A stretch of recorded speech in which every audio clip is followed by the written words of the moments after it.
Hello Meads and Guiltaur. The two of you have brought me to this interesting discussion. Why do we have to be the first to review figures or kits? Some of you guys have raised an interesting question. I forgot to introduce myself. Normally known as the Makana Man, but today this is just my free speech channel.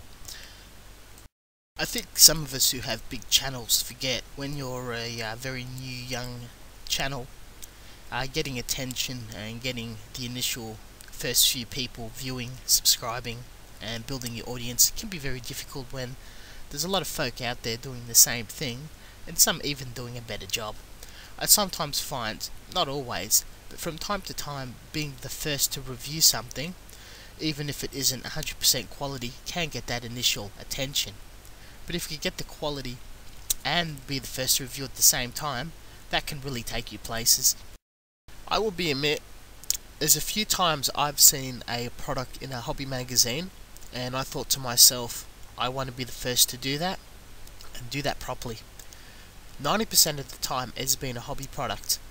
The Mr. Crystal Color paint, the Tamiya cements, the panel line washed by Tamiya. Those sort of things, when they came out, I wanted to make sure I was there first for people across the hobby industry to know that I'm out there and reviewing these hobby products, learning and teaching people how to use them, as well as reviewing and doing model kits. Doing something a bit different out there. With model kits, not as much, because there is effort and time to build it, and I am a painter, I can't compete with snappers out there. But there has been two occasions where I have reviewed the first kit, and one occasion where I did put in for speedy shipping to snap it first, being the Linkin Park GPO1.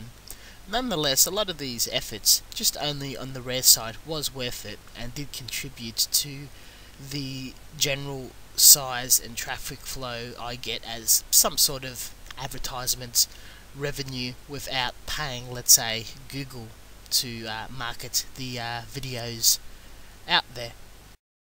In conclusion, if you have the money to spare, I think this is a good thing to do from time to time, sparingly.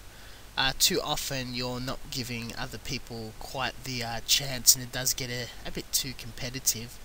But as a form of building a channel, especially for very new YouTubers, reviewers, whatever, highly recommend it. Go for it, even if you're the first to review something that was from like the 1980s that no one's ever touched.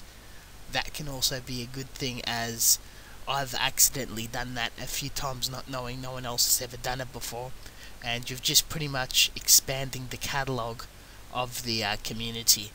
Sometimes looking at that instead of the very next and newest product coming out can also be a massive advantage.